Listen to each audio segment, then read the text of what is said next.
اعوذ باللہ من الشیطان الرجیم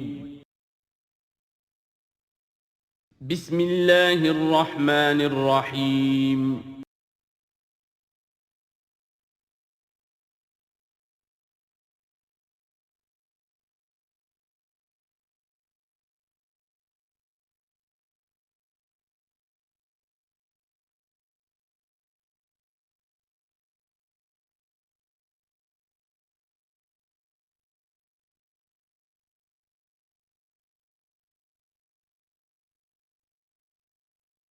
اعوذ باللہ من الشیطان الرجیم بسم اللہ الرحمن الرحیم یا ایھا الذین آمنوا اذکروا اللہ ذکرا کثیرا وسبحوہ بکرۃ واصیلا هو الذی یصلی علیکم وملائکتہ لیخرجکم من الظلمات الی النور وکان بالمؤمنین رحیما صدق اللہ العظیم۔ اہل ایمان اللہ کا ذکر کیا کرو کثرت کے ساتھ۔ ذکر کثیر سے مراد کیا ہے؟ کہ انسان کسی بھی حال میں ہو اللہ کو یاد رکھے۔ پنجابی میں ایک کہاوت ہے، ہتھ کارول دل یارول۔ کام آپ کر رہے ہیں، کوئی بھی کر رہے ہیں، لیکن یہ کہ آپ کا دل اللہ کے ساتھ لگا ہونا چاہیے۔ اس کا جو بہترین طریقہ ہے وہ یہ ہے کہ تمام جو بھی معمولات زندگی کے ہیں ان کے ساتھ ہی حضور صلی اللہ علیہ وسلم سے مسنون دعائیں ہیں۔ گھر میں داخل ہو رہے ہیں تو دعا مانگیے، باہر نکل رہے ہیں تو دعا مانگیے، بازار میں داخل ہو رہے ہیں تو دعا مانگیے، بازار سے باہر آ رہے ہیں دعا مانگیے، بیت الخلاء میں داخل ہو رہے ہیں دعا ہے۔ لیکن آپ کام بھی کر رہے ہیں ساتھ کے ساتھ، کوئی اضافی وقت آپ کا نہیں لگ رہا ہے، لیکن اس میں یہ ہے کہ آپ کا اللہ کے ساتھ ایک رشتہ قائم رہے۔ باقی یہ کہ قرآن سب سے بڑا ذکر ہے، پھر نماز، یہ تو ہم پڑھ چکے ہیں 21ویں پارے کی پہلی آیت، وَاتْلُ مَا أُوحِيَ إِلَيْكَ مِنَ الْكِتَابِ وَأَقِمِ الصَّلَاةَ إِنَّ الصَّلَاةَ تَنْهَىٰ عَنِ الْفَحْشَاءِ وَالْمُنكَرِ وَلَذِكْرُ اللَّهِ أَكْبَرُ۔ تو اللہ کا ذکر کرو کثرت کے ساتھ، وَسَبِّحُوهُ بُكْرَةً وَأَصِيلًا، اور صبح و شام اس کی تسبیح کرتے رہو۔ هُوَ الَّذِي يُصَلِّي عَلَيْكُمْ وَمَلَائِكَتُهُ، وہ تم پر اپنی رحمتیں بھیجتا رہتا ہے، اپنی عنایتیں اور شفقتیں نازل فرماتا رہتا ہے، نہ صرف وہ خود بلکہ اس کے ملائکہ بھی۔ اب یہ دیکھیے وہی لفظ ہے کہ جو حضور کے بارے میں آیا ہے، ان اللہ و ملائکتہ یصلون علی النبی، یقیناً اللہ اور اس کے فرشتے نبی پر رحمتیں بھیجتے ہیں۔ لیکن یہ فرمایا جا رہا کہ ایک عام اہل ایمان کو بھی حصہ ملتا ہے اس میں سے، اللہ کی عنایتیں ہیں، اللہ کی رحمتیں ہیں۔ وہی لفظ استعمال ہو رہا ہے اہل ایمان کے لیے۔ هو الذی یصلی علیکم وملائکتہ لیخرجکم من الظلمات الی النور، وہ اپنی رحمتیں اور عنایتیں نازل فرماتا رہتا ہے، وہ بھی اور اس کے فرشتے بھی، تاکہ نکالیں تمہیں اندھیروں سے روشنی کی طرف۔ وَكَانَ بِالْمُؤْمِنِينَ رَحِيمًا، اور یقیناً اللہ تعالیٰ کے اہل ایمان کے حق میں وہ بہت رحیم ہے۔ تَحِيَّتُهُمْ يَوْمَ يَلْقَوْنَهُ سَلَامٌ، ان کی دعا جو ہے جس روز کہ وہ اللہ سے ملیں گے ہوگا سلام۔ وَأَعَدَّ لَهُمْ أَجْرًا كَرِيمًا، اور اللہ تعالیٰ نے ان کے لیے بہت باعزت اجر فراہم کیا ہوا ہے۔ یا ایھا النبی انا ارسلناک شاہدا ومبشرا ونذیرا وداعیا الی اللہ باذنہ وسراجا منیرا۔ اے نبی، اب یہاں نوٹ کیجئے، اے نبی، ہم نے بھیجا ہے آپ کو۔ یہ نبوت اور رسالت کا کے درمیان جو ربط و تعلق ہے وہ بھی یہاں پر واضح ہو جائے گا۔ جیسے جس کسی شخص نے CSP کا امتحان پاس کر لیا، اب اس کی اپوائنٹمنٹ ہوتی ہے کسی جگہ پر، جاؤ وہاں پر DC لگو یا وہاں کوئی اور عہدہ جو ہے، ایک ہے اپوائنٹمنٹ، ایک ہے کاڈر۔ نبوت کاڈر ہے، اس کاڈر میں جو آ گئے ہیں اب ان کو جن کو اللہ ان میں سے چاہتا ہے اپوائنٹ کرتا ہے کسی خاص قوم کی طرف، کسی خاص علاقے کی طرف، تو اس اپوائنٹمنٹ کے بعد وہ اب رسول ہے۔ یا ایھا النبی، اے نبی، اسی لیے کہا جاتا ہے کہ حضور کی نبوت کا ظہور جو ہوا ہے وہ پہلی وحی سے۔ وہ سورہ علق کی 5 آیتیں، اقرأ بسم ربک الذی خلق، خلق الانسان من علق، اقرأ وربک الاکرم الذی علم بالقلم، علم الانسان ما لم یعلم۔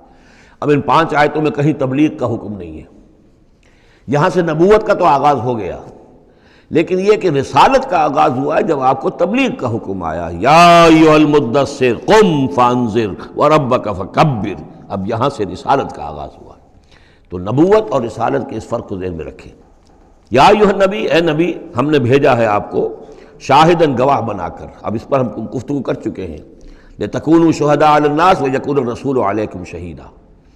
اور لیکون الرسول شہیدا علیکم وتکونوا شہداء علی الناس، سورہ بقرہ میں آیت آئی اور سورہ حج میں آ چکی ہے۔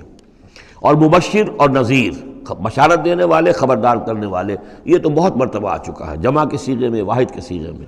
وَدَاعِيًا إِلَى اللَّهِ بِإِذْنِهِ، اللہ کی طرف بلانے والے اس کے حکم سے۔ یعنی ایک داعی اور بھی ہوتا ہے جو اللہ کا کوئی بندہ ہے، کوئی صوفیاء میں سے ہے، کوئی اللہ کا نیک آدمی، وہ بھی لوگوں کو بلا رہا ہے اللہ کے راستے کی طرف، لیکن نبی رسول کا کام یہ ہو جاتا ہے کہ وہ اس پر مامور ہے کہ وہ بلائے۔ اس میں زمین و آسمان کا فرق ہے کہ ایک ہے کہ حفظان صحت کے اصولوں پر تمام شہریوں کو جو ہے اس پہ خیال رکھنا چاہیے، عمل کرنا چاہیے، گلیوں میں گندگی نہ ہو، یہ نہ ہو، وہ نہ ہو، یہ تو گویا کہ اصول شہریت میں سے ہے۔ ایک محکمہ ہے جو قائم کیا گیا اسی کام کے لیے، وہ تو مامور ہیں، وہ تو تنخواہ اسی کی لیتے ہیں، لہذا وہ ہم وقت اسی کام کے اوپر لگے ہوئے ہیں۔ تو اسی طریقے سے دفاع وطن ہے، ویسے تو ہر شہری کا فرض ہے کہ اس کے لیے اپنے آپ کو ہر وقت تیار رکھے، لیکن ایک فوج آپ نے تیار کی ہوئی ہے جو اسی کام کے لیے۔ تو رسول تو گویا کہ وہ پھر داعی اللہ بِإِذْنِهِ، اللہ کے حکم سے مامور من اللہ ہو کر پھر وہ جو ہے دعوت دیتا ہے۔ وَسِرَاجًا مُنِيرًا، اور آپ کو ایک بہت روشن چراغ بنا دیا، چراغ ہدایت۔ وَبَشِّرِ الْمُؤْمِنِينَ بِأَنَّ لَهُم مِّنَ اللَّهِ فَضْلًا كَبِيرًا، اور اہل ایمان کو آپ بشارت دے دیجئے کہ ان کے لیے اللہ کی طرف سے بہت بڑا فضل ہے۔ وَلَا تُطِعِ الْكَافِرِينَ وَالْمُنَافِقِينَ وَدَعْ أَذَاهُمْ، اور آپ ان کافروں اور منافقوں کی باتیں نہ مانیے، ان کی طرف دھیان بھی مت دیجیے۔ وَدَعْ أَذَاهُمْ، اور وہ جو کچھ بھی اذیت آپ کو دینا چاہ رہے ہیں، تکلیف پہنچا رہے ہیں، کوفت پہنچا رہے ہیں، دفع کیجئے ان کی ایذاؤں کو۔ وَتَوَکَّلْ عَلَى اللَّهِ، اللہ تعالیٰ پر توکل کیجئے۔ وَكَفَىٰ بِاللَّهِ وَكِيلًا، اللہ کافی ہے آپ کے لیے سہارا اور آپ کی مدد کرنے کے لیے، اللہ کافی ہے، یہ کچھ نہیں بگاڑ سکیں گے۔ جو چاہیں اسکینڈلز اٹھا لیں، جو چاہیں آپ کے خلاف سازشیں کر لیں، آپ کا بال بیکا نہیں کر سکیں گے۔ یا ایھا الذین آمنوا اذا نکحتم المؤمنات ثم طلقتموہن من قبل ان تمسوہن، اب ایک حکم یہاں پر طلاق کے ضمن میں بھی آ رہا ہے۔ پہلے آ چکا ہے کہ اگر نکاح ہو چکا ہے کسی سے اور کوئی مہر مقرر نہیں ہوا تھا، لیکن پھر بھی طلاق اگر دے دی ہے تو بہرحال اسے کچھ نہ کچھ مہر جو ہے وہ اس کو کچھ نہ کچھ دے دلا کے رخصت کرنا چاہیے۔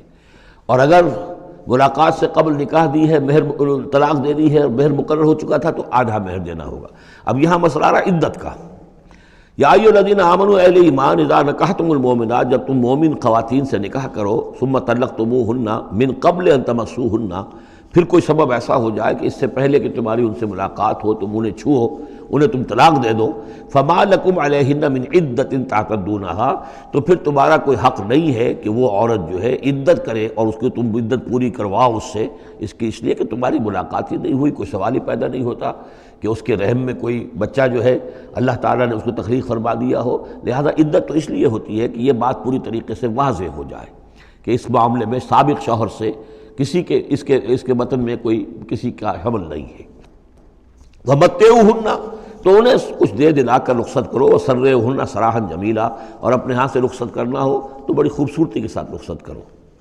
یا ایھا النبی انا احللنا لک ازواجک اللاتی آتیت اجورہن، اے نبی ہم نے آپ کے لیے حلال ٹھہرایا ہے آپ کی ان تمام ازواج مطہرات کو جنہیں آپ نے باقاعدہ مہر دیا ہے۔ وما ملکت یمینک، اسی طرح جو آپ کی ملک یمین ہے، بانیاں ہیں، لونڈیے ہیں۔ مما افاء اللہ علیک، جو اللہ تعالیٰ نے آپ کو فے کے طور پر دے دی ہوں، جیسے آپ کو معلوم ہے کہ یہ ماریہ قبطیہ جو آئی تھی رضی اللہ تعالیٰ عنہ، یہ بھی جو مقوقس تھا مصر کا اس وقت کا حکمران، اس نے ہدیے کے طور پر بھیجی تھی۔ وبنات عمک وبنات عماتک، اسی طرح آپ کے لیے نکاح کرنا جائز ہے اپنی چچا کی بیٹیوں سے اور اپنی پھپھیوں کی بیٹیوں سے، وبنات خالک، اور اپنے ماموں کی بیٹیوں سے، وبنات خالاتک، اپنے خالاؤں کی بیٹیوں سے، اللاتی ہاجرن معک، جنہوں نے آپ کے ساتھ ہجرت کی ہے۔ وامرأۃ مؤمنۃ، اسی طرح ایک مومن عورت وہ بھی آپ کے لیے حلال ہے کہ آپ اس سے نکاح کریں۔ ان وہبت نفسہا للنبی، اگر وہ ہبہ کر دیتی ہے اپنا نفس نبی کو، یعنی وہ مہر بھی نہیں مانگتی، وہ کہتی ہے کہ میں اپنے آپ کو ہبہ کر رہی ہوں۔ ان اراد النبی ان یستنکحہا، اگر نبی کا ارادہ ہو کہ وہ ان سے نکاح کرے۔ خالصۃ لک من دون المؤمنین، یہ جو ہے رعایت آپ کو دی گئی ہے تمام اہل ایمان سے علیحدہ رکھ کر، یعنی تمام اہل ایمان کے لیے زیادہ سے زیادہ 4 کی قید ہے، لیکن آپ کے لیے یہ سب جو آپ کے گھروں میں آباد ہیں یہ سب جائز ہیں، ان میں سے کسی کو بھی آپ طلاق نہیں دیں گے، اور 4 کی جو قید ہے وہ آپ پر نہیں ہے۔ قد علمنا ما فرضنا علیہم من ازواجہم، ہمیں خوب معلوم ہے کہ ہم نے عام مسلمانوں پر کیا کیا چیزیں ان کی بیویوں کے ضمن میں فرض کی ہیں، لازم کی ہیں۔ کہ ایک وقت میں 4 سے زیادہ کا نکاح نہیں ہو سکتا۔ وما ملکت ایمانہم، اسی طریقے سے جو ان کی لونیاں مانیاں ہیں ان کے بارے میں بھی ہم نے کیا کیا قواعد و ضوابط کا انہیں پابند کیا ہے، لکہ لا یکون علیک حرج، تاکہ آپ پر کوئی تنگی نہ ہو، وکان اللہ غفور الرحیم، اللہ غفور الرحیم ہے۔ اصل میں حضور کا جو تعدد ازدواج کا معاملہ اس میں کئی مصلحتیں تھیں۔ ایک مصلحت تو یہ بھی تھی، مثلا یہ کہ حضرت عائشہ صدیقہ رضی اللہ تعالیٰ عنہ سے نکاح کی جو مصلحت سب سے بڑی یہ سامنے آتی ہے کہ ان کا وہ بیوہ ہو گئی ہیں جبکہ ابھی جوان تھیں، وہ 18 برس کی عمر تھی جبکہ بیوہ ہو گئی ہیں، لیکن انہیں پھر طویل وقت ملا ہے، وہ معلمہ امت بن گئی ہیں۔ خواتین کے لیے تو وہی معلمہ ہے، جو بھی زن و شو کے تعلقات ہوتے ہیں اس میں خواتین آ کر مسئلہ پوچھتی تھی تو حضرت ام المومنین صدیقہ رضی اللہ تعالیٰ انہیں بتاتی تھی۔ تو طویل امت، اس لیے کہ امت کے لیے تعلیم کا کوئی اور نظام تو نہیں تھا۔ اسی طرح عرب کا جو معاشرہ تھا قبائلی معاشرہ تھا، اس میں یہ ہوتا تھا کہ کوئی بڑی شخصیت جو ہے اس کے دوسرے جو قبائل ہیں ان کے سرداروں وغیرہ سے کوئی رشتہ داری اگر ہو جائے تو اس سے بھی ایک تقویت حاصل ہوتی تھی اس نظام کو۔ تو یہ مختلف اسباب سے حضور کے لیے خاص طور پر یہ رعایت جو ہے کی گئی ہے کہ جو عام مسلمانوں کے لیے نہیں ہے۔ وَكَانَ اللَّهُ غَفُورًا رَحِيمًا، یقینا اللہ غفور الرحیم ہے۔ ترجی من تشاء منہن وتؤوی الیہ من تشاء، اور پھر یہ بھی کہ آپ کر سکتے ہیں کہ ان میں سے جس کو چاہیں ذرا اپنے سے دور کر دیں اور جس کو چاہیں اپنے قریب لے آئیں۔ یعنی وہ مساوات بھی حضور پر لازم نہیں تھی، اگرچہ حضور نے کی ہے لیکن وہ مساوات حضور پر لازم نہیں تھی، اس لیے کہ آپ کو یہ اجازت دی گئی تھی کہ اگر اپنی ازواج مطہرات میں سے کسی کو ذرا فاصلے پر کر دیں، ذرا اس سے اپنا وقت وغیرہ دینا کم کر دیں تو کوئی حرج نہیں تھا، آپ پر کوئی اس کی ملامت نہیں تھی اللہ کی طرف سے۔ کسی کو زیادہ آپ اپنے پاس رکھیں یا زیادہ اس کے پاس ٹھہرے تو اس میں بھی کوئی پابندی آپ پر نہیں تھی۔ صاف اجازت دی گئی ہے، ترجی من تشاء، جو دور ذرا کر دے اپنے سے جس کو چاہے، وتؤوی الیک من تشاء، اور جس کو چاہے اپنے پاس قریب کر لو، ومن ابتغیت ممن عزلت، اور جسے آپ نے کہیں ذرا سا اپنے سے پرے کر دیا ہو اگر انہیں دوبارہ قریب اپنے لانا چاہو فلا جناح علیک، تو اس میں بھی آپ پر کوئی حرج نہیں ہے۔ ذالک ادنیٰ ان تقر اعینہن، یہ زیادہ قریب تر ہے اس سے کہ ان کی آنکھیں بھی ٹھنڈی رہیں، ولا یحزن، اور وہ رنجیدہ نہ ہوں، یعنی ایسا نہ ہو کہ کسی اپنی زوجہ محترمہ سے آپ ذرا زیادہ دیر کے لیے جو ہے وہ دور رہیں، ایسا بھی نہیں ہونا چاہیے، ان کی بھی آنکھوں کی ٹھنڈک رہنی چاہیے۔ وَيَرْضَيْنَ بِمَا آتَيْتَهُنَّ كُلَّهُنَّ، اور تاکہ وہ سب کی سب راضی رہیں ان چیزوں سے جو آپ انہیں دیتے ہیں۔ حضور کا معاملہ یہ تھا کہ آپ نے کامل مساوات برتی ہے، ناپ تول کے ساتھ، نان نفقہ سب کا برابر، وقت اپنا سب کے ساتھ برابر، باریاں مقرر ہیں اور باریوں پر ہی آپ سب شب باشی فرماتے تھے، آج ان کے پاس ہے، کل ان کے پاس ہے، پرسوں ان کے پاس ہے۔ ایک وقت آپ نے رکھا تھا جب مدینے میں آپ ہوتے تھے تو عصر اور مغرب کے درمیان چند منٹ کے لیے، 5-5 7-7 منٹ کے لیے آپ سب کے ہاں ہو آتے تھے تاکہ سب سے اس روز کی ملاقات ہو جائے۔ باقی یہ ہے کہ شام کو شب باشی، ظاہر بات ہے رات کو کہ ایک کے ہاں ہوتی تھی، اور ہر چیز کے اندر جو ہے حضور نے صلی اللہ علیہ وسلم پوری مساوات کی ہے۔ اور اس پر بھی آپ کہتے تھے اللہم ھذا قسمی فیما املک، اے اللہ جو چیزیں میرے اختیار میں ہیں، جن میں ناپ تول ہو سکتا ہے اس میں تو میں نے برابر کی تقسیم کر دی ہے، فلا تلمنی فیما تملک ولا املک، تو اللہ مجھے اس پر ملامت نہ ہو کہ جو میرے اختیار میں نہیں بلکہ تیرے اختیار میں، یعنی میرا دلی رجحان اگر ان میں سے کسی ایک طرف زیادہ ہے تو ظاہر بات ہے انسان کو اس کے اوپر اختیار نہیں ہے، اور یہ سورہ نساء میں آ بھی چکا ہے کہ یہ معاملہ تو تم چاہو بھی تو اس میں تمہارے لیے ممکن ہی نہیں ہے کہ اس قلبی رجحان کو بھی برابر تقسیم کر سکو، یہ تمہارے اختیار میں نہیں ہے، تو ظاہر بات ہے اس کے اوپر اللہ تعالیٰ کی طرف سے بات کچھ بھی نہیں ہے۔ واللہ یعلم ما فی قلوبکم، اللہ جانتا ہے جو کچھ کہ تمہارے دلوں میں ہے، وکان اللہ علیما حکیما، اللہ علیم اور حکیم ہے۔ لا یحل لک النساء من بعد، لیکن اب اس کے بعد جتنے بھی نکاح آپ کر چکے ہیں اب آپ کے لیے کوئی اور نکاح کرنا جائز نہیں ہے۔ یہ صورتحال بس اب فل سٹاپ لگ گیا ہے، اب نہ تو ان میں سے کسی کو آپ طلاق دیں گے اور نہ ہی مزید کوئی شادی کریں گے۔ ولا ان تتبدل بہن من ازواج، اور نہ یہ کہ آپ ان میں سے کسی کی جگہ کسی اور کو لائیں گے۔ ولو اعجبک حسنہن، خواہ آپ کو وہ بہت پسند بھی آئی ہو، اگر کسی خاتون کی طرف آپ کی رغبت ہو بھی گئی ہو بربنائے طبع بشری، تو اب آپ کو مزید نکاح کی اجازت نہیں ہے۔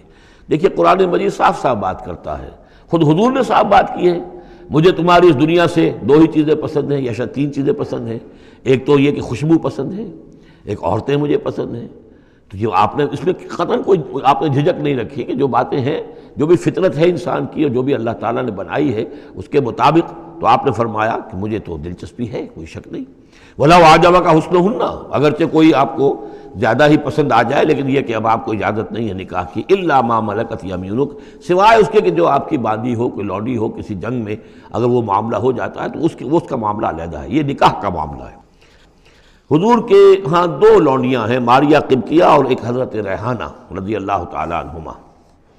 وَكَانَ اللَّهُ عَلَىٰ كُلِّ شَيْءٍ رَقِيبًا، اللہ تعالیٰ ہر چیز پر نگران ہے، ہر چیز کا پہرہ دے رہا ہے۔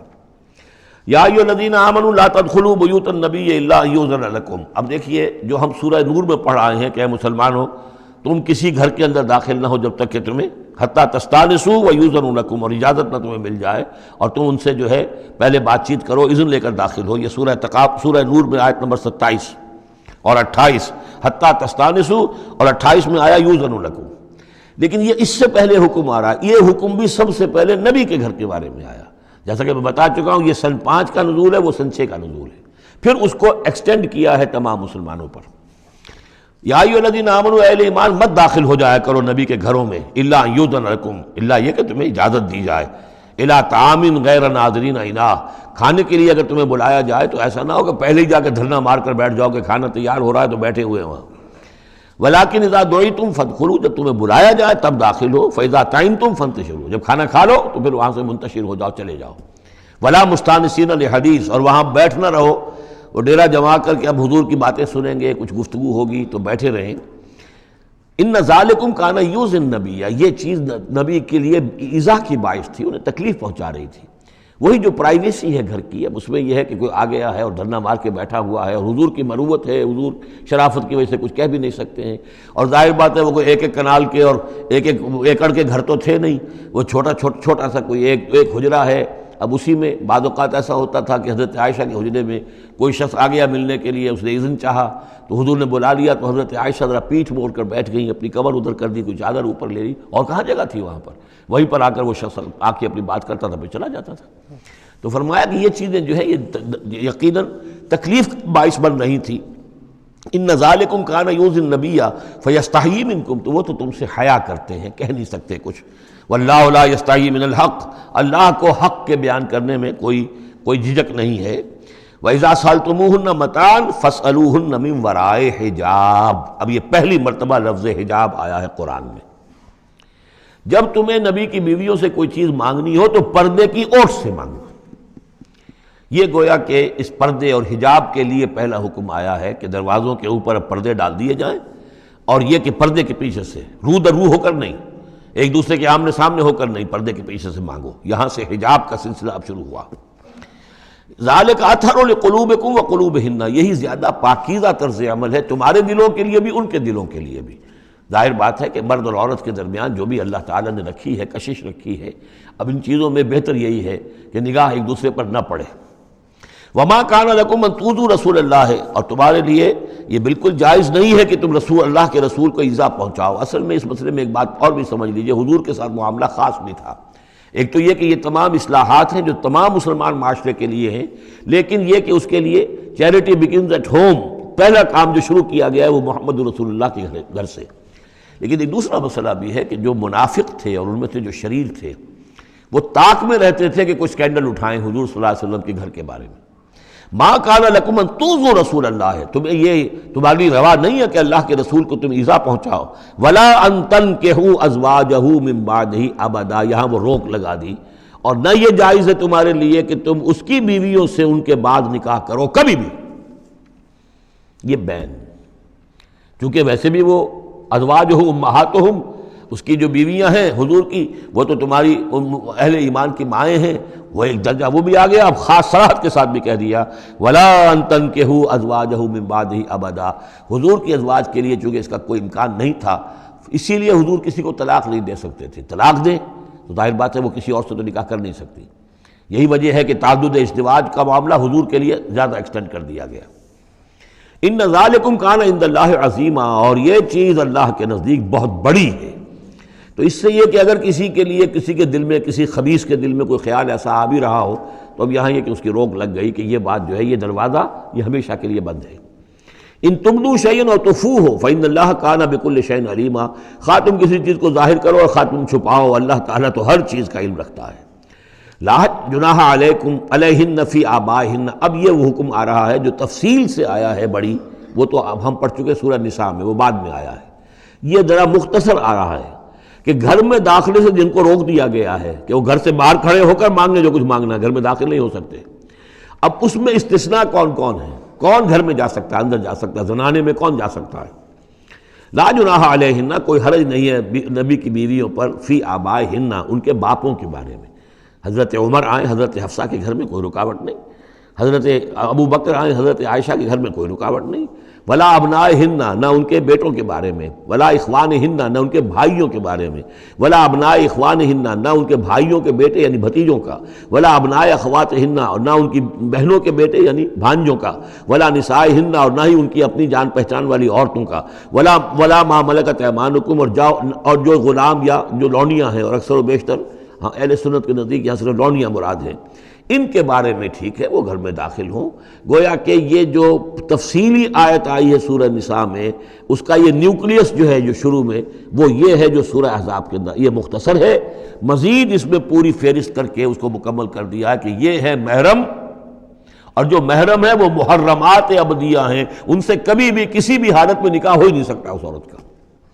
باقی یہ ہے جتنے بھی مرد ہیں وہ نامحرم ہیں، وہ باہر رہیں گے، کچھ چیز مانگنی ہے پردے کے اوٹ سے مانگیں گے، یہ ان کا معاملہ رہے گا، اور گھر میں داخل ہوں گے اگر تو عورت پردہ کرے گی، جیسے کہ حضرت عائشہ کا میں نے آپ کو طریقہ بتایا، یا اگر کہیں 2 کمرے ہیں تو عورت کسی اور کمرے میں جائے گی، اور وہ جو ہے وہ کسی اور کمرے میں آئیں گے۔ یہ طریقہ ہے اسلامی معاشرت کا، مسلمانوں کی طرز رہائش کا۔ واتقین اللہ، اور اے نبی کی بیویوں ڈرتی رہو اللہ سے، ان اللہ کان علی کل شیء شہیدا، یقیناً اللہ تعالیٰ ہر چیز پر گواہ ہے۔ ان اللہ وملائکتہ یصلون علی النبی، اب یہ خاص طور پر لفظ وہی ہے، یصلی علیکم وملائکتہ، یہاں صرف ترتیب بدل گئی ہے۔ یقیناً اللہ اور اس کے فرشتے رحمت اور شفقت اور عنایت نازل کرتے رہتے ہیں نبی پر صلی اللہ علیہ وسلم۔ یا ایھا الذین آمنوا صلوا علیہ وسلموا تسلیما، اے ایمان کے دعوے دارو، اے ایمان لانے والو، تم بھی ان پر رحمت بھیجتے رہا کرو، اور تم بھی اللہ تعالیٰ سے دعا کرتے رہا کرو کہ اللہ ان کے اوپر اور درود بھیجے اور رحمت بھیجے۔ وسلموا تسلیما، انہیں سلام کیا کرو، ان کو سلام بھیجا کرو۔ ان الذین یؤذون اللہ ورسولہ، یقیناً وہ لوگ کہ جو ایذا پہنچاتے ہیں اللہ کو اور اس کے رسول کو، لعنہم اللہ فی الدنیا، اب یہ منافقین کا تذکرہ ہو رہا ہے اس سورہ مبارکہ میں، جیسا کہ مدنی صورتوں میں اکثر و بیشتر ہے۔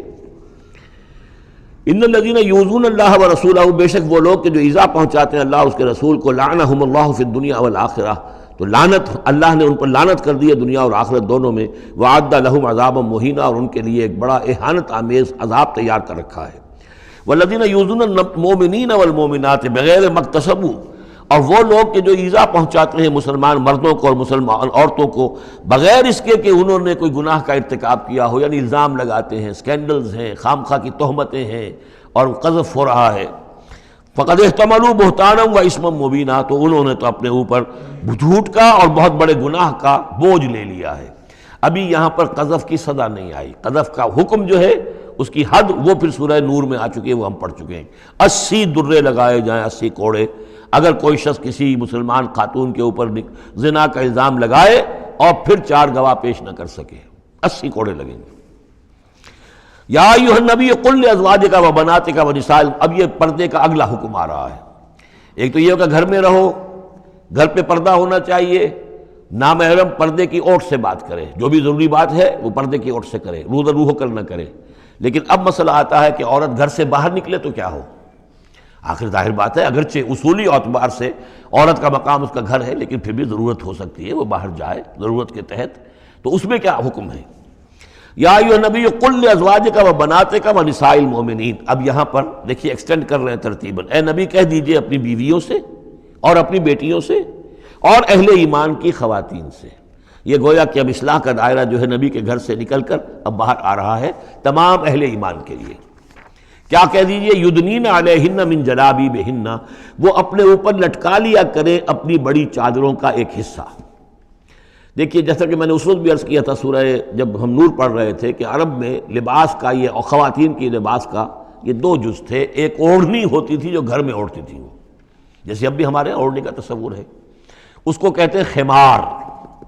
اور خمرہن لفظ آیا ان کی جمع جو ہے خمرہن، وَلْيَضْرِبْنَ بِخُمُرِهِنَّ عَلَىٰ جُيُوبِهِنَّ، وہ اپنی ان اوڑھنیوں کا بکل مار لیا کریں اپنے سینوں پر. یہ گھر کے اندر ہوگا.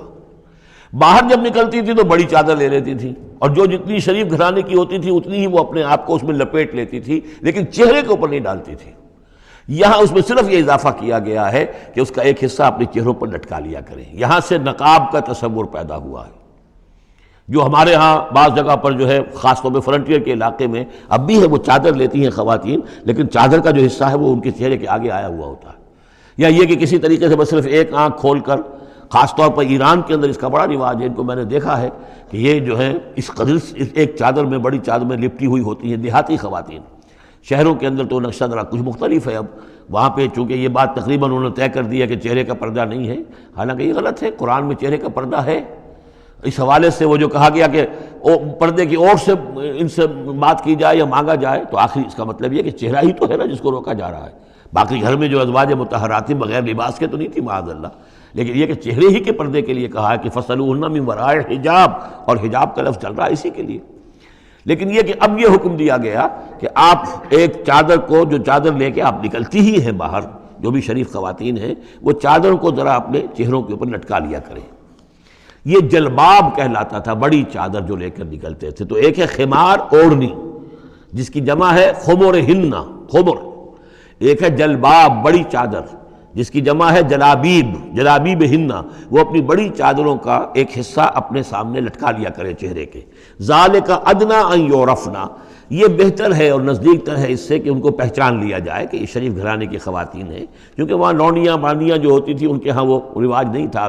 ابھی یہ جو گھر کی خاندانی خواتین ہیں ان کے ساتھ یہ بات شروع کی جا رہی ہے. فلا یوزین، تو انہیں کوئی ایذا نہ پہنچائی جائے. وکان اللہ غفور الرحیم، اور یقینا اللہ غفور الرحیم ہے. لئن لم ينتهِ المنافقون، اگر یہ منافق باز نہ آئے، والذین فی قلوبہم مرض، اور وہ جن کے دلوں میں روگ ہے، والمرجفون فی المدینہ، اور وہ لوگ کہ جو سنسنی پیدا کرتے ہیں مدینہ کے اندر، ایسی خبریں اسکینڈلائز کر کے اور سنسنی پیدا کرتے ہیں کہ یہ بات ہو گئی، فلاں نے یہ کہہ دیا، فلاں نے یہ تہمت لگا دی. لنغرینک، اگر یہ باز نہ آئے تو اے نبی پھر ہم آپ کو اکسا دیں گے، آپ کو اجازت دے دیں گے کہ آپ ان کے خلاف کوئی اقدام کریں. لنغرینک بہم، ہم ان کے اوپر حملہ کرنے کی اور ان کو سزا دینے کے لیے آپ کو کھلی چھوٹ دے دیں گے. ثم لا یجاورونک فیہا الا قلیلا، پھر یہ شہر مدینہ کے اندر آپ کے پڑوسی بن کر نہیں رہ سکیں گے مگر یہ تھوڑا سا وقت جو یہ گزار رہے ہیں. ملعونین، ان پر پھٹکار ہے. اینما ثقفوا اخذوا وقتلوا تقتیلا، جہاں بھی یہ پائے جائیں، پکڑے جائیں اور قتل کیے جائیں، ٹکڑے کر دیے جائیں. لیکن یہ وہ حکم جو ہے یہ ایک اللہ تعالیٰ کی بیزاری اور شدت ناراضگی کا مظہر ہے، لیکن منافقین کے اعتبار سے کبھی اس طرح کا کوئی اقدام حضور کی سیرت میں ثابت نہیں ہے. سنت اللہ فی الذین خلوا من قبل، یہ اللہ کی سنت ہے، اللہ کا طریقہ ہے، اللہ کا قانون ہے. یہ ان قوموں کے بارے میں، امتوں کے بارے میں بھی جو پہلے گزر چکی ہیں. ولن تجد لسنت اللہ تبدیلا، تم نہیں پاؤ گے اللہ کی سنت میں کوئی تبدیلی. یسألک الناس عن الساعہ، اے نبی لوگ آپ سے قیامت کے بارے میں پوچھتے ہیں. قل انما علمها عند اللہ، کہہ دیجئے اس کا علم تو اللہ کے پاس ہے. وما یدریک لعل الساعۃ تکون قریبا، اور تمہیں کیا معلوم ہو سکتا ہے کہ قیامت قریب آ چکی ہو. ان اللہ لعن الکافرین وعد لهم سعیرا، اللہ نے کافروں پر لعنت فرمائی ہے اور ان کے لیے دہکتی ہوئی آگ تیار کر رکھی ہے. خالدین فیہا ابدا، اس میں رہیں گے ہمیشہ ہمیش. لا یجدون ولیا ولا نصیرا، نہیں پائیں گے کوئی حمایتی اور نہ مددگار. یوم تقلب وجوہہم فی النار، جس دن کے وہ اوندھے کر دیے جائیں گے آگ میں. یقولون یا لیتنا اطعنا اللہ واطعنا الرسول، اس وقت کہیں گے کہ ہائے کاش کہ ہم نے اطاعت کی ہوتی اللہ کی اور اطاعت کی ہوتی اس کے رسول کی. وقالوا ربنا انا اطعنا سادتنا وکبراءنا فاضلونا السبیل، وہ کہیں گے اے اللہ ہم نے تو اپنے سرداروں اور اپنے جو بڑے چودھری تھے ان کی اطاعت ہم نے کی، ان کا کہنا مانا، ان کے کہے پر چلے، بس انہوں نے ہمیں صحیح راستے سے بھٹکا دیا. ربنا آتہم ضعفین من العذاب، اے اللہ ان کو دگنا عذاب دے. ولعنہم لعنا کبیرا، اور ان پر لعنت فرما بہت ہی بڑی لعنت. یا ایھا الذین آمنوا لا تکونوا کالذین آذوا موسیٰ وبرأہ اللہ مما قالوا، اہل ایمان ان لوگوں کے مانند نہ ہو جاؤ کہ جنہوں نے موسیٰ کو اذیت دی تھی. دیکھیں موسیٰ کو ایک اذیت تو وہ تھی جو ہم سورہ مائدہ میں پڑھائے ہیں کہ جب موسیٰ نے کہا علیہ الصلوۃ والسلام کہ اب اللہ کی راہ میں جنگ کرو، اور پوری قوم نے انکار کر دیا۔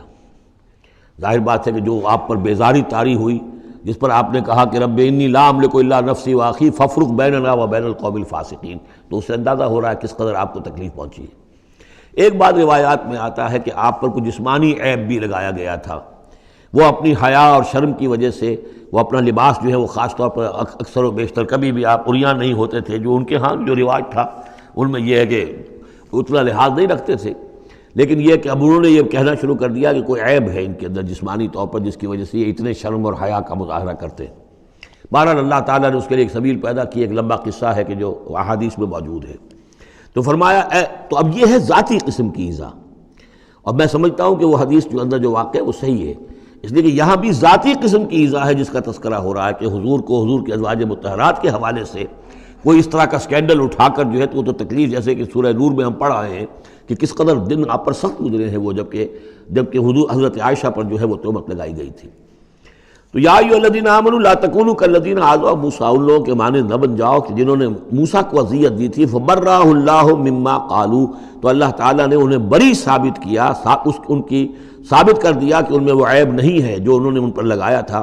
وکان عند اللہ وجیہا، اور وہ تو اللہ کے نزدیک بہت وجیح انسان تھے، صاحب حیثیت، صاحب وجاہت۔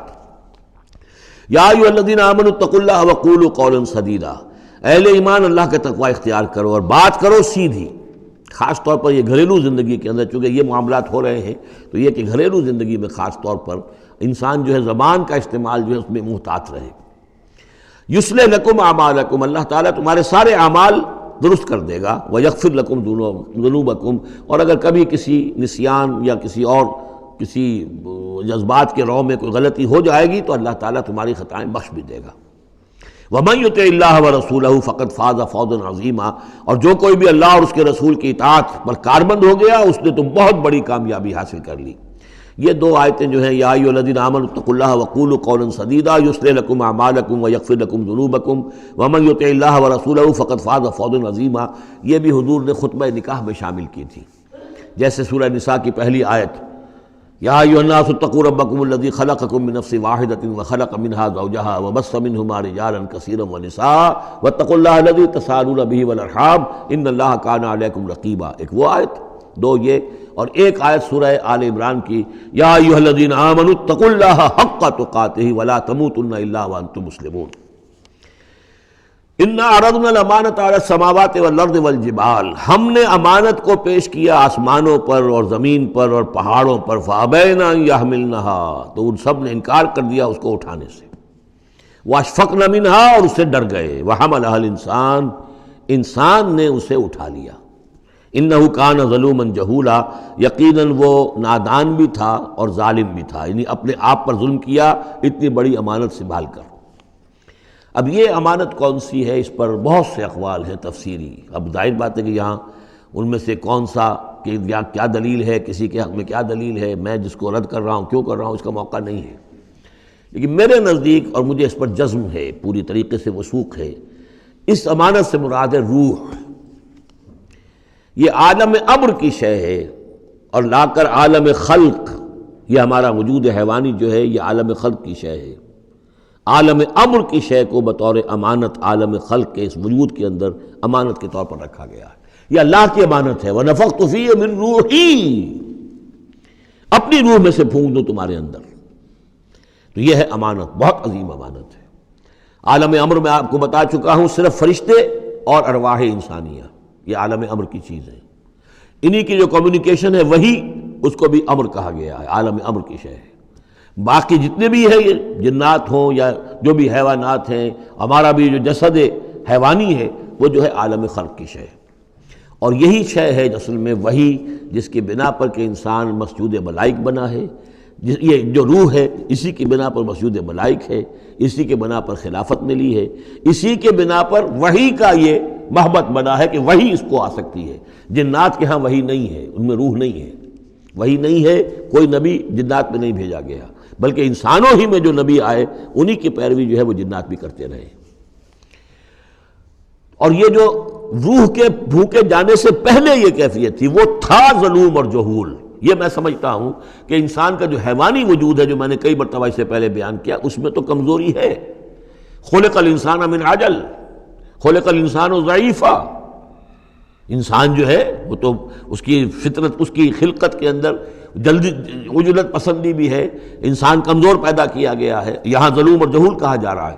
اگر تو صرف حیوان انسان ہوتا اور اس میں روح خدا بندی نہ پھونکی گئی ہوتی تو ظلوم اور جہول تھا، لیکن روح خدا بندی پھونکے جانے کے بعد اب صورت وہ نہیں ہے، اسی لیے فرمایا گیا والتین والزیتون وطور سینین وہذا البلد الامین لقد خلقنا الانسان فی احسن تقویم ثم رددناہ اسفل سافلین۔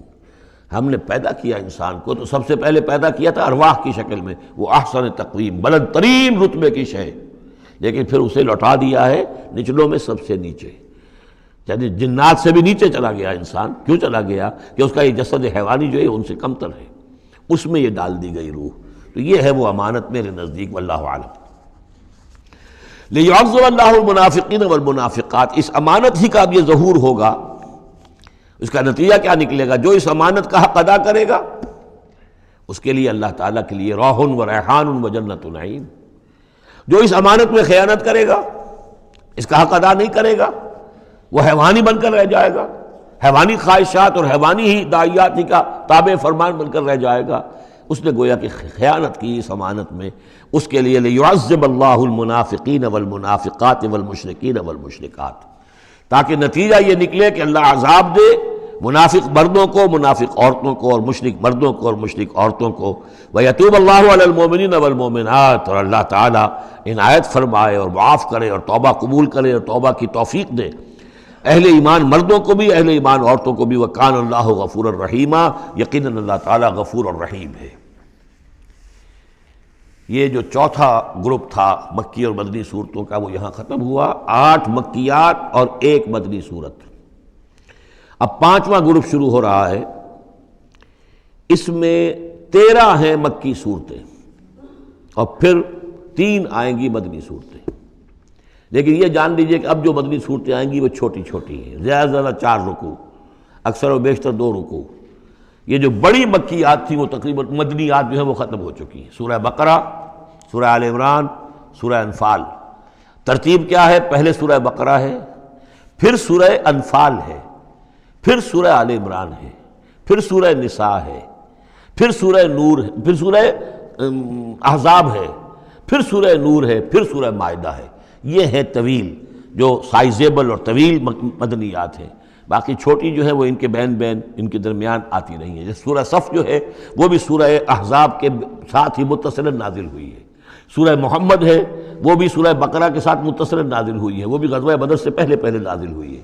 تو چھوٹی صورتوں کا معاملہ جو ہے وہ علیحدہ ہو جائے گا، لیکن یہ کہ عام بڑی صورتوں کی ترتیب یہ ہے البقرہ اور پھر انفال، پھر آل عمران، پھر نساء، پھر یہ جو ہم نے ابھی ختم کی احزاب، اور پھر نور، اور پھر مائدہ۔ سورۃ السبا، بسم اللہ الرحمن الرحیم۔ اب نوٹ کر لیجئے یہ آخری مرتبہ 2 صورتیں قرآن میں آ رہی ہیں جو الحمدللہ سے شروع ہو رہی ہیں، تقریباً 7 8 پاروں کے فصل سے۔ سورہ فاتحہ الحمد سے شروع ہوئی، الحمدللہ رب العالمین الرحمن الرحیم۔ پھر سورہ انعام آئی تھی، وہ بھی الحمدللہ الذی خلق السماوات والارض وجعل الظلمات والنور۔ اس کے بعد پھر 15ویں پارے میں آئی سورہ کہف، الحمدللہ الذی انزل علی عبدہ الکتاب ولم یجعل لہ عوجا۔ اور اب پھر یہ 7 پاروں کے بعد 22ویں پارے میں سورہ سبا بھی ہے، اس سے آگے سورہ فاطر بھی ہے، یہ جوڑے کی شکل میں ہے، اور یہ دونوں الحمدللہ سے شروع ہو رہی ہیں۔ الحمدللہ الذی لہ ما فی السماوات و ما فی الارض، کل تعریف، کل حمد، کل شکر اللہ کے لیے ہے جس کی ملکیت ہے ہر وہ شے، وہ سب کچھ جو آسمانوں میں ہے اور وہ سب کچھ جو زمین میں ہے۔ وَلَهُ الْحَمْدُ فِي الْآخِرَةِ، اور آخرت میں بھی اسی کے لیے حمد ہوگی۔ وَهُوَ الْحَكِيمُ الْخَبِيرُ، اور یقیناً وہ سب کچھ جاننے والا ہے، باخبر ہے اور کمال حکمت والا۔ اور آخرت میں جو میدان حشر میں حضور نے فرمایا لِوَاءُ الْحَمْدِ بِيَدِي، میرے ہاتھ میں حمد کا جھنڈا ہوگا۔ حضور کھڑے ہوں گے میدان حشر میں لِوَاءُ الْحَمْد، اب حمد کا جھنڈا لے کر۔ اور اس حمد کا خاص تعلق ہے اس آخری امت کے ساتھ۔ حضور کا نام بھی اسی سے ہے، محمد، احمد، حامد، یہ نام ہے حضور کے صلی اللہ علیہ وسلم۔ اور حمد جو ہے حمادون، یہ امت جو ہے حمادون ہے، یہ بہت حمد کرنے والے ہیں، اور قیامت کے دن میدان حشر کے اندر حمد کا جھنڈا حضور کے ہاتھ میں ہوگا، دست مبارک میں، اور حضور فرماتے ہیں اس روز جو میں اللہ کی حمد کروں گا وہ آج نہیں کر سکتا۔ یعلم ما یلج فی الارض وما یخرج منها، وہ جانتا ہے جو کچھ زمین میں گھستا ہے، داخل ہوتا ہے، اور جو کچھ کہ اس سے نکلتا ہے۔ وما ينزل من السماء وما يعرج فيها، اور جو کچھ کہ اترتا ہے آسمان سے نازل ہوتا ہے، اور جو کچھ کہ چڑھتا ہے اس میں۔ وهو الرحیم الغفور، اور وہ غفور ہے اور رحیم ہے۔ وقال الذين كفروا لا تأتينا الساعة، اور یہ کہتے ہیں کافر کہ کبھی یہ قیامت نہیں آئے گی، یا ساعہ جو ہے کبھی نہیں آئے گی۔ ساعہ اور قیامہ کا فرق میں بیان کر چکا ہوں، اور اس میں گویا کہ ابھی تک جو قریب ماضی قریب تک جو خیال رہا ہے سائنسدانوں کا کہ کائنات ابدی ہے، ہمیشہ رہے گی، اس کے ختم ہونے کا سوال ہی نہیں۔ اب یہ ہے کہ سائنس جو ہے فزکس کے میدان میں یہ بات مسلم ہو چکی ہے کہ یہ ابدی نہیں ہے، بلکہ اس سے ختم ہونا، کتنا عرصہ میں ختم ہونا یہ ہم نہیں کہہ سکتے، لیکن یہ کہ مختلف اعتبارات سے یہ طے اب ہو چکا ہے کہ یہ ہمیشہ رہنے والی نہیں ہے، اس کو ایک دن ختم ہونا ہے۔ اور جس طرح کہ یہ پھیلی ہے، جس طریقے سے پھل جھڑی ہوتی ہے ایک، اسی طریقے سے یہ پھیلی ہے، اور اسی طریقے سے یہ واپس لوٹ جائے گی۔ بقل بلا وربی، کہہ دیجئے کیوں نہیں، یقیناً مجھے میرے رب کی قسم ہے، لتاتینکم، وہ تم پر آ کر رہے گی، دھمک کر رہے گی، دھمکے گی تم پر۔ عالم الغیب، مجھے اپنے اس رب کی قسم ہے کہ جو تمام چھپی ہوئی چیزوں کا جاننے والا ہے۔ لا یعزب عنہ مثقال ذرۃ فی السماوات ولا فی الارض، اس سے غائب نہیں ہو سکتا کوئی ذرہ بھی، نہ آسمانوں میں اور نہ زمین میں۔ ولا اصغر من ذلک ولا اکبر، اور نہ کوئی شے جو اس سے چھوٹی ہو اور نہ وہ کہ اس سے بڑی ہو، الا فی کتاب مبین، مگر یہ کہ وہ کتاب مبین میں، روشن کتاب میں موجود ہے۔ لیجزی الذین آمنوا، یہ قیامت جو آئے گی کیوں آئے گی؟ لیجزی الذین آمنوا وعملوا الصالحات، تاکہ بدلہ دے، جزا دے اللہ تعالیٰ اپنے اہل ایمان بندوں کو جنہوں نے کام کیے۔ اگر نہیں آتی قیامت تو یہ تو بڑی ناانصافی ہو جائے گی۔ جنہوں نے اللہ کے لیے اپنی لذات کو چھوڑا، دنیاوی لذائذ کو چھوڑا، اپنے عیش کو چھوڑا، انہوں نے جان جوکھوں میں ڈالی، انہوں نے جہاد کیا، انہوں نے قتال کیا، انہوں نے اپنے کیریئرز برباد کیے، اپنے مستقبل خراب کر لیے دنیاوی اعتبار سے، اب ان کو کوئی بدلہ نہ ملے، کہیں ان کا اعزاز و اکرام نہ ہو، کہیں ان کو جو ہے خلعتیں نہ ملے، تو یہ تو بڑا ظلم ہو جائے گا۔ لیجزی الذین آمنوا وعملوا الصالحات اولئک لہم مغفرۃ ورزق کریم، یقیناً ان کے لیے مغفرت بھی ہے اور بہت ہی باعزت روزی بھی ہے۔ والذین سعوا فی آیاتنا معاجزین، اور وہ لوگ کہ جو ہماری آیات کو جھٹلانے میں جو ہے کوشاں ہیں، ہرانے میں، شکست دینے کے اندر، اولئک لہم عذاب من رجز علیم، ان کے لیے تو پھر عذاب ہوگا بہت دردناک۔ وَيَرَى الَّذِينَ أُوتُوا الْعِلْمَ الَّذِي أُنزِلَ إِلَيْكَ مِن رَّبِّكَ هُوَ الْحَقُّ، تاکہ دیکھ لے وہ لوگ کہ جن کو علم دیا گیا ہے کہ یہ جو چیز نازل کی گئی ہے محمد آپ کی طرف، یہ حق ہے آپ کے رب کی طرف سے۔ وَيَهْدِي إِلَىٰ صِرَاطِ الْعَزِيزِ الْحَمِيدِ، اور یہ ہدایت دیتی ہے عزیز اور حمید ہستی یعنی اللہ تعالیٰ کے راستے کی طرف۔ وَقَالَ الَّذِينَ كَفَرُوا، اور جو کافر کہتے ہیں هَلْ نَدُلُّكُمْ عَلَىٰ رَجُلٍ، کیا ذرا ہم بتائیں آپ کو ایک شخص ایسا بھی ہمارے ہاں پیدا ہو گیا ہے، یہ اس طریقے سے استہزائی انداز میں کہتے تھے کہ هل ندلکم علی رجل، ایک ایسے شخص کی طرف رہنمائی کریں تمہاری، ینبئکم، جو تمہیں یہ خبر دے رہا ہے، اذا مزقتم کل ممزق، جب کہ تم بالکل ریزہ ریزہ ہو جاؤ گے، مرنے کے بعد مٹی ہو کر مٹی میں مل جاؤ گے، انکم لفی خلق جدید، پھر تمہیں ایک مرتبہ اور بنا دیا جائے گا، پیدا کر دیا جائے گا۔ افترا علی اللہ کذبا، اس آیت کو نوٹ کر لیجئے اس لیے کہ سورت کے آخر میں پھر اس کا حوالہ آئے گا کہ وہ اس شش و پنج میں تھے۔ معاملہ کیا ہے؟ کیا یہ محمد نے جھوٹ گھڑ لیا ہے؟ اب اس کے بھی شواہد نہیں ملتے تھے ان کے سامنے کہ ان کی سیرت و کردار، آخر 40 برس جو ہمارے مابین انہوں نے گزارے ہیں، الصادق الامین، ہم نے خود خطاب دیا ان کو۔ تو افترا علی اللہ کذبا، کیا انہوں نے اب اتنی بڑی جسارت کی ہے کہ کوئی چیز گھڑ کر جھوٹ موٹ اللہ کی طرف جو ہے وہ منسوب کر دی ہے؟ ام بہی جنہ، یا یہ کہ ان پر کوئی جنون ہو گیا ہے، وہ دماغی توازن کھو بیٹھے ہیں، یا کوئی آسیب کا سایہ آ گیا، یعنی ظاہر بات ہے کہ آسیب کا سایہ ہو گیا ہے، اور کوئی اگر ان کو جنون کا عارضہ ہو گیا تو پھر تو یہ پھر ملامت نہیں ہے، پھر تو آدمی کہہ دیتا ہے جو بھی چاہے کہہ دے، اس نے جان بوجھ کر تو جھوٹ نہیں بولا، دیوانہ آدمی جو ہے وہ جان بوجھ کر جھوٹ نہیں بول رہا ہوتا، جو منہ میں آیا کہہ رہا ہے۔ تو ہو سکتا ہے تو یہ ان کے درمیان گویا کہ ایک انہیں اس میں ابھی شش و پنج ہے۔ یہ جیسا کہ میں نے آپ سے عرض کیا نا، یہ صورتیں وہ ہیں کہ جو درمیانی 4 سالوں کی ہیں، آخر میں آ کر جو بھی وہ پوری طرح پولرائزیشن ہو گئی تھی وہ تو ہم پڑھ چکے ہیں 14 جمع 2 16 صورتیں تقریباً، ان میں سے ایک نکال دیجیے سورہ ہجر، تو 15 صورتیں وہ ہیں کہ جو آخری 4 سال جو ہیں آپ کے قیام مکہ کے اس دور کے ہیں، اور یہ جو 2 گروپ ہیں درمیانی مکی صورتوں کے، یہ ہیں درمیانی 4 سال۔ ان میں سے بھی سورہ شعراء کو نکال دیجئے کہ وہ ابتدائی دور کی صورت ہے، باقی یہ تقریباً سب کی سب وہ صورتیں ہیں۔ تو اب ان کے اندر بھی خود بھی ایسے لوگ تھے کہ جو شش و پنج میں تھے کہ ہوا کیا، ماجرا کیا ہے، کیا واقعی محمد نے اتنے سچے صادق الامین انسان نے جھوٹ گھڑ لیا؟ یہ بات بھی کوئی سمجھ میں نہیں آتی، اور کیا ان کو اوپر کوئی دیوانہ پن طاری ہو گیا ہے، کوئی جنون کا عرصہ ہو گیا، یہ اس کے بھی شواہد نظر نہیں آ رہے۔ بل الذین لا یؤمنون بالآخرۃ فی العذاب، بلکہ یہ وہ لوگ کہ جو آخرت پر یقین نہیں رکھتے وہ عذاب میں آئے ہوئے ہیں، ان کی جان اس ضیق میں پھنس گئی ہے، والضلال، اور وہ اس میں یعنی گمراہی کے اندر پڑ گئے ہیں بڑی دور کی، اور ان کی سمجھ میں جو بات آ نہیں رہی ہے، اگر آخرت کا انہیں یقین ہوتا تو یہ بات ان کو سمجھ میں آ جاتی۔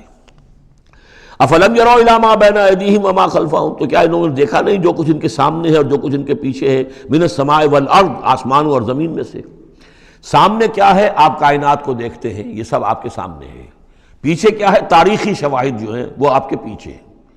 تو یہ جو ایام اللہ کے ذریعے سے تذکیر ہوتی ہے یہ ہے پیچھے، اور جو آلاء اللہ سے جو تذکیر ہوتی ہے یہ ہے سامنے کی شے۔ تو انہوں نے کیا دیکھا نہیں؟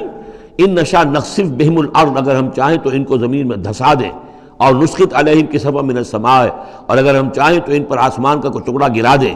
ان فی ذلک لآیۃ لکل عبد منیب، یقیناً اس میں نشانی ہے ہر اس شخص کے لیے، ہر اس بندے کے لیے جو اللہ کی طرف رجوع کرے۔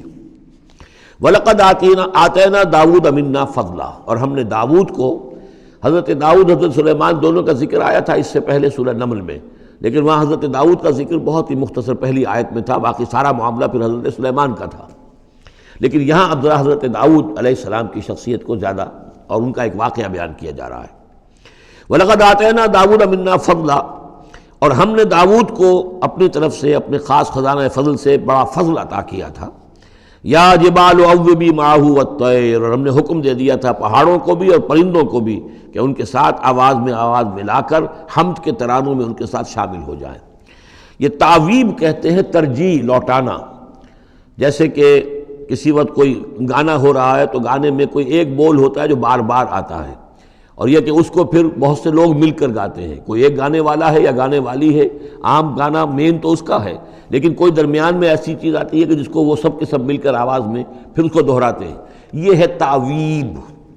تو اللہ تعالیٰ نے حکم دے دیا تھا یا جبال ہو، اے پہاڑ، اور اوبی معہ، اس کے ساتھ تم اپنی آواز ملاؤ اور اس کے ساتھ اس ترانہ حمد میں شریک ہو جاؤ، والطیر، اور اے پرندو تم بھی، وَعَلَنَّا لَهُ الْحَدِيدَ، اور ہم نے اس کے لیے نرم کر دیا لوہے کو، ان اعمل سابغات، کہ اے داؤد ہم نے تمہیں یہ کام سکھا دیا ہے، لوہا اب تمہارے لیے آسان کر دیا، نرم کر دیا ہے، اب اس سے بناؤ زرہیں کشادہ، وقدر فی السرد، اور جو زرہ بنانے میں اب جوڑ بنانے پڑتے ہیں تو اس کے لیے یہ ہے کہ اس میں جوڑ کڑیاں ملاؤ بڑی حساب کے ساتھ، وقدر فی السرد وَعَمَلُوا صَالِحًا، اور نیک عمل کیا کرو، انی بما تعملون بصیر، یقیناً ہم جو کچھ تم کر رہے ہو اسے دیکھ رہے ہیں۔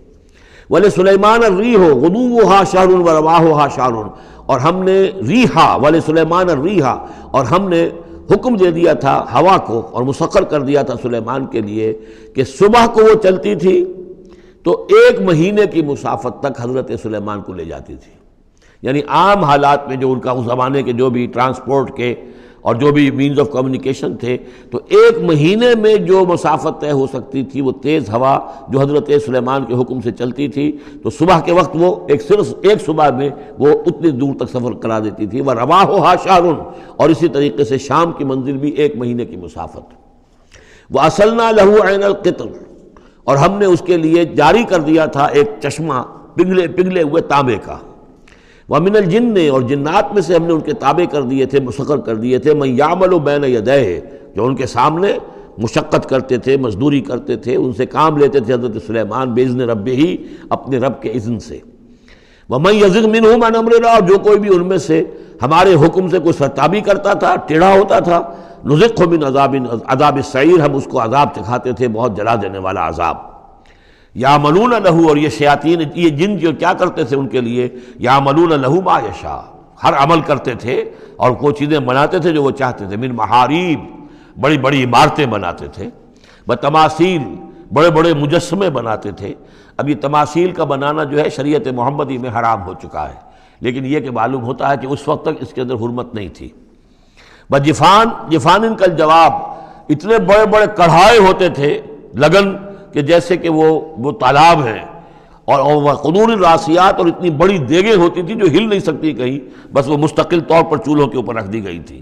اس قسم کی دیگ سنا ہے کہ اجمیر شریف میں ہے، وہاں جو شیخ معین الدین اجمیری رحمۃ اللہ علیہ کا جو مزار ہے، تو وہاں وہ دیگیں ہیں بہت بڑی بڑی، جن کے اندر جو ہے وہ تو پھر انسان اس کے اندر داخل ہو کر پھر وہاں سے بھر بھر کے وہ لوگوں کو دیتے ہیں، اس لیے کہ وہاں جو ہجوم ہوتا ہے تو اس کے لیے اتنا بندوبست وہاں کیا گیا ہے۔ تو ایک نشانی اگر کسی کو دیکھنی ہو تو وہاں جا کر دیکھ لیں۔ لیکن حضرت سلیمان کے لیے یہ جنات کے ذریعے سے اللہ تعالیٰ نے یہ سارا کام فراہم کر دیا تھا۔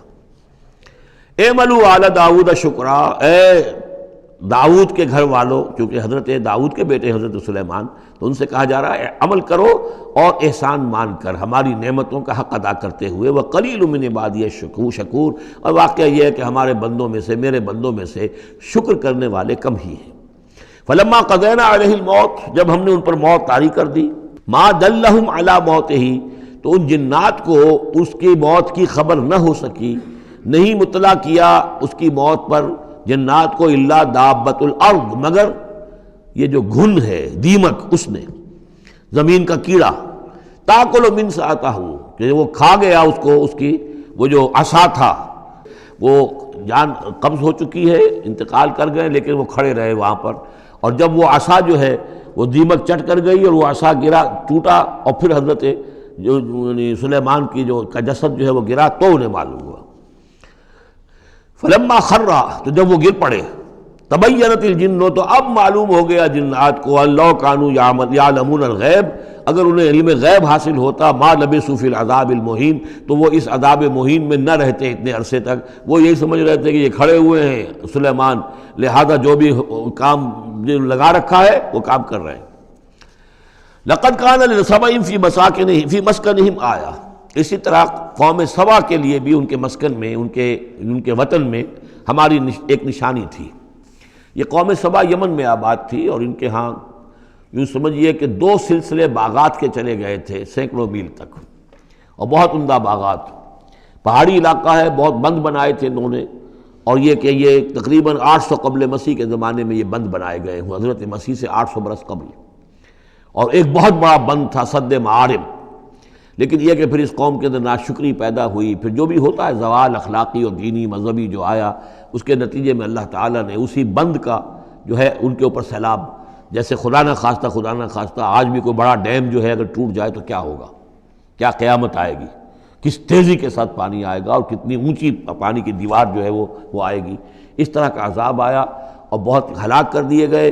اور یہ کہ پھر اس کے بعد جو ہے وہ باغات نہ رہے، بلکہ وہاں پر بس صرف جیسے جنگلوں میں ہوتا ہے کچھ یہ پیلو اور وغیرہ چیزیں جو ہوتی ہیں، ڈیلے، یہ جھاڑیوں میں لگ جاتی ہیں کچھ چیزیں، اور میکسیمم یہ کہ کچھ بیر باقی رہ گئے، باقی ساری نعمتیں اللہ نے ان سے سلب کر لی، چونکہ انہوں نے شکر نہیں کیا، انہوں نے ناشکری کی۔ حال ہی میں میرا ذہن اس آیہ مبارکہ کی طرف منتقل ہوا ہے پاکستان کی تاریخ کے حوالے سے، کہ جنتین، اللہ نے ہمیں بھی 2 باغ دیے تھے، ایک مشرقی پاکستان، ایک مغربی پاکستان، لیکن جو صورتحال ہوئی ہے اور کتنی خوشحالی تھی ابتدا میں دونوں جگہ، اور اب کیا حال ہے دونوں جگہ، تو اس کے اندازہ کر لیجئے ایک ہلکے درجے میں وہی ہے کہ فیہ ذکرکم، ہمارا ذکر جو ہے وہ کہیں نہ کہیں موجود ہے، بشرطے کہ ہم قرآن کو پڑھتے ہوئے اس کے بین السطور بھی پڑھنے کی کوشش کریں۔ لقد کان لسبأ فی مسکنہم آیہ، قوم سبا کے لیے ان کے مسکن میں، ان کے ملک میں ایک آیت، ایک نشانی تھی ہماری، جنتان عن یمین و شمال، 2 باغات کے سلسلے تھے داہنے اور بائیں طرف، کلوا من رزق ربکم، کھاؤ اپنے رب کے رزق میں سے، واشکروا لہ، اور اس کا شکر ادا کرو، بلدۃ طیبۃ، تمہاری یہ بستیاں بہت پاکیزہ ہیں، ورب غفور، اور تمہارا رب جو ہے بہت ہی بخشنے والا ہے۔ فاعرضوا، انہوں نے اعراض کیا، فارسلنا علیہم سیل العرم، پھر ہم نے ان کے اوپر بہت زور کا سیلاب چھوڑ دیا، وبدلناہم، اور ہم نے پھر بدل دیے، بجنتیہم، ان کے ان 2 باغات جن میں ہر طرح کے انواع و اقسام کے پھل تھے، ان کی جگہ پر جنتین، 2 ایسے باغ، ذوات اکل خمط، کہ کچھ کسیلے قسم کے اس میں کچھ پھل ڈیلے وغیرہ جو ہو جاتے ہیں جھاڑیوں کے اندر، وہ اصل اور جھاؤ، وشیء من سدر قلیل، تھوڑا سا بس اگر کچھ رہ گیا تھا وہاں پر تو وہ تھی اگر کوئی اچھی چیز تو وہ کچھ بیر تھوڑے سے. ذالک جزیناہم، یہ ہم نے ان کو بدلہ دیا بما کفروا، ان کے کفران نعمت کی وجہ سے. وہل نجازی الا الکفور، اور ایسا برا بدلہ ہم دیتے ہیں صرف انہی کو کہ جو ناشکرے ہوں. وجعلنا بینہم وبین القری التی بارکنا فیہا. اصل میں یہ ایسٹ ویسٹ ٹریڈ کا جو میں نے آپ کو بتایا معاملہ کہ یہ قریش کی ایک رہی ہے، ان کی اجارہ داری رہی ہے اس کے اوپر. اس سے پہلے اس قوم سبا کے پاس تھا یہی معاملہ. قوم سبا جو یمن میں یہ آباد تھے اور ان کا یہ سرسب شاداب علاقہ بھی تھا، بہت خوشبویات یہاں پیدا ہوتی تھیں اور ہر طرح کی بڑی آسودگی تھی. اور بہت پرانے زمانے کے جو کچھ سیاح ہیں انہوں نے حالات بھی لکھے ہیں. تو اس حوالے سے لیکن یہ جو مشرق و مغرب کی ٹریڈ پوری ان کے پاس تھی، یعنی ہند چینی، ہندوستان چین، یہ سارا مشرق سے سارا سامان جو آتا تھا تجارتی وہ یمن کے ساحل پر آ گیا. ادھر یورپ سے سارا سامان جو آیا مرچنڈائز وہ آ گیا فلسطین کے ساحل پر، میڈیٹرینین کو کراس کیا فلسطین کے ساحل پر آ گیا. اب ان دو پوائنٹس کے درمیان جو ہے ان کے قافلے جاتے تھے، اور اللہ تعالیٰ نے ایسا کیا تھا کہ ایک طرف تو کئی سو میل تک تو ان کے باغات ہی چلے گئے تھے، پھر یہ کہ آگے بھی یہ ہے کہ تھوڑے تھوڑے وقفے کے بعد ایسی بستیاں آباد کر دی تھی اللہ نے اس راستے پر کہ جو راستے ہی پر تھیں. تو گویا کہ راستہ پرامن بھی ہو گیا، پرسکون بھی ہو گیا، ضرورت کی چیزیں بھی ملنے لگیں. لیکن یہ کہ جب ان کے اندر گراوٹ آئی تو انہوں نے اس کی ناشکری کی. اللہ یہ کیا فائدہ، یہ سب ہے، اس میں تو کوئی جو ہے خاص ہمارے لیے ایڈونچر تو ہے ہی نہیں. تو کوئی دور کا سفر ہو، اس میں خطرے بھی ہوں، اس میں کوئی اندیشے بھی ہوں، تب لطف آئے سفر کرنے کا. تو اللہ تعالیٰ نے پھر یہ جو ان کی ساری سہولتیں جو دے رکھی تھیں وہ ان سے سلب کر لی. وجعلنا بینہم وبین القری التی بارکنا فیہا، اور ہم نے ان کے مابین اور ان بستیوں کے مابین جن میں ہم نے برکت دی ہے. اب یہ وہ فلسطین کا علاقہ ہے الذی بارکنا حولہ. قرآن ظاہرتاً، ہم نے بہت سی بستیاں ایسی بنا دی تھی اس پورے علاقے کے اندر کہ جو ان کے شاہراہ جو تھی تجارتی اس کے عین کناروں پر تھی، ظاہر تھی ان پر. وقدرنا فیہا السیر، اور ہم نے اس میں اندازہ مقرر کر دیا تھا چلنے کا، سفر کرنے کا.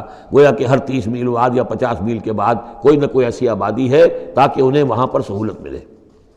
سیروا فیہا لیالی و ایاما آمنین، اور ہم نے کہہ دیا تھا کہ اب کرو سیر اس میں، کیا کرو سفر اس میں آرام سے، امن کے ساتھ، راتوں کو بھی اور دن کو بھی. فقالوا ربنا باعد بین اسفارنا، پروردگار ذرا ہمارے سفروں کے اندر جو ہے وہ ذرا لمبائی پیدا کر دے، دوری پیدا کر دے. وظلموا انفسہم، اور انہوں نے اپنے آپ پر ظلم کیا. فجعلناہم احادیث، تو اب ہم نے انہیں صرف کہانیاں بنا دیا. اب ان کی کہانیاں رہ گئی ہیں، ان کی تاریخ کے اندر داستانیں رہ گئی ہیں، اب ان کا کوئی نام و نشان نہیں رہا. وَمَزَّقْنَاهُمْ كُلَّ مُمَزَّقٍ، اور ہم نے ان کو ریزہ ریزہ کر دیا، ختم کر دیا، منتشر کر دیا. اس لیے کہ جب یہ بند ٹوٹا ہے اور سیلاب آیا ہے، یہ آیا ہے کوئی 450 عیسوی میں، یعنی حضور کی ولادت سے لگ بھگ سمجھیے 125 برس پہلے، اور حضور پر جب وحی شروع ہوئی تو تقریباً اسے 150 یا 160 برس پہلے. اور اس کے بعد سے پھر قریش کو یہ ساری تجارت جو ہے مل گئی. اب ان کے قافلے جاتے تھے شمال اور جنوب میں، یمن اور فلسطین کے مابین. تو اس لیے یہ زیادہ حضور صلی اللہ علیہ وسلم کی پیدائش سے اور آپ کے زمانے سے زیادہ پرانا واقعہ نہیں ہے. وَمَزَّقْنَاهُمْ، اس کے بعد یہاں سے یہ لوگ چلے گئے. خود اوس اور خزرج کے قبیلے جو ہیں یہ بھی یمن ہی سے آ کر آباد ہوئے ہیں اس مدینہ منورہ میں، اور جو عراق وغیرہ کے قبائل ہیں وہ بھی یہاں سے نکل کر جا کر عرب قبائل آباد ہوئے. یمن بہت بڑا مرکز رہا تہذیب کا، تمدن کا، عرب تہذیب و تمدن کا بہت بڑا گہوارہ. ان فی ذلک لآیات لکل صبار شکور، یقیناً اس میں نشانیاں ہیں ان لوگوں کے لیے جو صبر کرنے والے اور شکر کرنے والے ہیں. وَلَقَدْ صَدَّقَ عَلَيْهِمْ إِبْلِيسُ ظَنَّهُ، اور یقیناً ابلیس نے ان کے بارے میں اپنے اس گمان کو سچا کر دکھایا. فَاتَّبَعُوهُ إِلَّا فَرِيقًا مِّنَ الْمُؤْمِنِينَ، تو ان سب نے ہی پیروی کی اس ابلیس کی سوائے تھوڑا سا ایک جماعت اہل ایمان کی. وَمَا كَانَ لَهُ عَلَيْهِمْ مِّن سُلْطَانٍ، لیکن اس ابلیس کو ان پر کوئی اختیار حاصل نہیں تھا. الا لنعلم من یؤمن بالآخرۃ، یہ تو ہم نے جو اس کو مہلت دے رکھی ہے کہ وہ ورغلائے، دھوکہ دے، سبز باغ دکھائے، وہ بھی اس لیے تاکہ ہم دیکھ لیں، واضح ہو جائے کون ہے کہ جو آخرت پر یقین رکھتا ہے. ممن ہوا منہا فی شک، ان سے علیحدہ کر لیں ہم ان کو کہ جو آخرت کے بارے میں شک میں مبتلا ہے. وَرَبُّكَ عَلَىٰ كُلِّ شَيْءٍ حَفِيظٌ، اور یقیناً آپ کا پروردگار جو ہے وہ ہر چیز پر نگران اور نگہبان ہے. بارک اللہ لی ولکم فی القرآن العظیم ونفعنی وإیاکم بالآیات والذکر الحکیم.